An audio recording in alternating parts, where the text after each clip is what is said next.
Assalamualaikum warahmatullahi wabarakatuh. Nama saya Jemi Sutiani, mahasiswi Unra Intan Lampung, dengan nomor pokok mahasiswa 191111000321 dari kelas G Prodi Pendidikan Guru Madrasah Ibtidaiyah semester 3. Di sini saya akan menjelaskan materi yang berjudul Pemikiran Al-Kindi dan Ibnu Sina dari mata kuliah Filsafat Pendidikan Islam. Baiklah, yang pertama yaitu profil Al-Kindi. Al-Kindi lahir di Kufa, Irak, tahun 801 Masehi pada masa Khalifah Harun al-Rasyid, 786 sampai dengan 809 Masehi, dari dinasti Bani Abbas. Nama Al-Kindi sendiri dinisbahkan kepada marga atau suku leluhurnya, salah satu suku besar zaman pra Abu Bakar Madani. Menurut Faud Ahwani, Al-Kindi lahir dari keluarga bangsawan, terpelajar dan kaya. Ismail al-As bin Khais, buyutnya, telah memeluk Islam pada masa Nabi dan menjadi sahabat Rasul. Mereka kemudian pindah ke Kufa.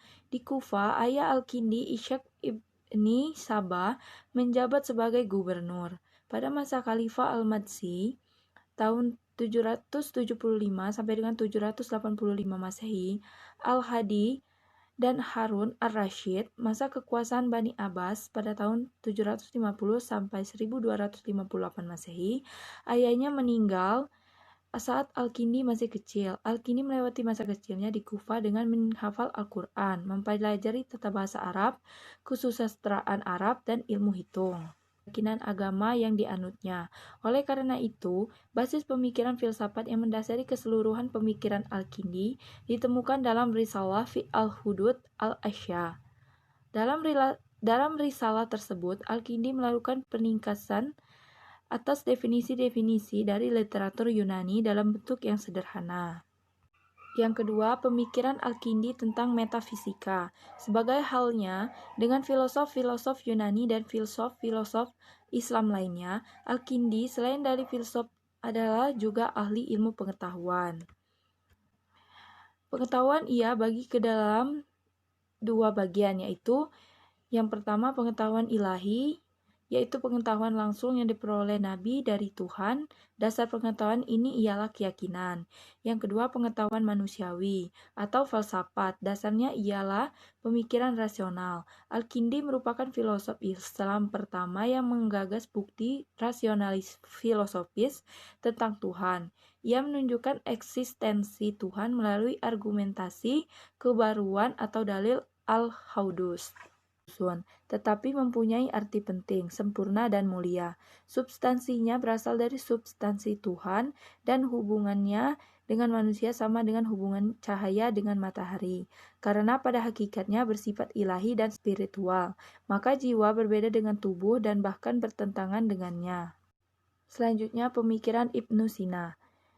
Yang pertama, profil Ibnu Sina. Nama lengkapnya adalah Abu Ali al-Husain bin Abdullah bin Sina. Lahir di Afsyayana, dekat kawasan Bukhara pada tahun 370 Hijriah, 980 Masehi.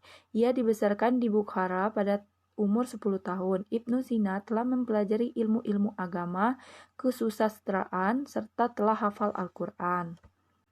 Ibnu Sina wafat dalam usia 58 tahun, yaitu pada tahun 1037 Masehi, dan dikebumikan di Hamazan.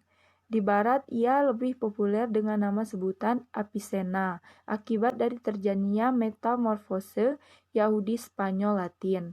Dengan lidah Spanyol, kata Ibni diucapkan Aben atau Apen. Terjadinya perubahan ini berawal dari usaha menerjemahkan naskah-naskah Arab ke dalam bahasa Latin pada pertengahan abad ke-12 di Spanyol. Ayahnya bernama Abdullah, adalah seorang Ismailia. Kedua, pemikiran filsafat Ibnu Sina.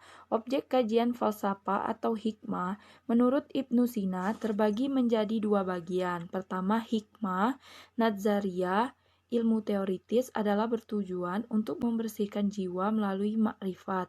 Yang termasuk ilmu ini adalah membahas masalah-masalah metafisika, ketuhanan, riyadiyah, matematika, dan tabiat fisika.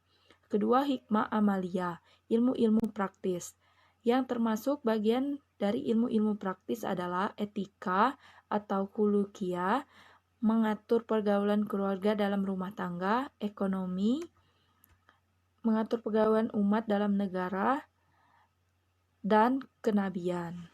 Sekian yang dapat saya sampaikan. Apabila terdapat kesalahan dan kekurangan, saya mohon maaf, dan kepada Allah Subhanahu wa taala saya mohon ampun. Saya akhiri, wabillahi taufiq wal hidayah. Wassalamualaikum warahmatullahi wabarakatuh.